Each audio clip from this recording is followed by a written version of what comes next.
Hi అండి, నమస్తే. మా ఓనర్ గారు పిలిచారనమాట. అమ్మవారికి బియ్యం పోయాలి రా అని చెప్పేసి. బియ్యం పోయడం ఏంటని చెప్పేసి వెరైటీగా అనిపించి సరే అని చెప్పేసి వెళ్ళాను. వెళ్ళి అయినా చూస్తే కొంచెం నాకు కొత్తగా అనిపించింది. సరే అని చెప్పి మీరు కూడా తెలియని వాళ్ళు తెలుసుకుంటారని వీడియో అయితే షూట్ చేశానండి. అది ఇక్కడ ట్రెడిషన్ అనుకుంటా. అయితే బోనాలకి 2 రోజుల ముందు అన్నమాట. ఇది అమ్మవారికి ఇలాగ బియ్యం పోస్తారంట, వడి బియ్యం లాగా అన్నమాట.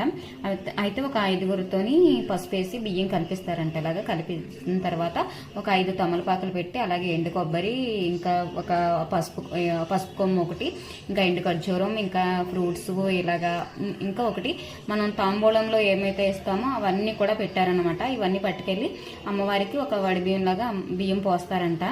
అయితే ఇంకా ఇలా పట్టుకెళ్ళిన భక్తులందరూ పట్టుకెళ్ళిన బియ్యం అన్ని కూడా తర్వాత అన్నప్రసాదం వండుతారు కదా, అప్పుడు ఆ బియ్యం అయితే వండేస్తారంట.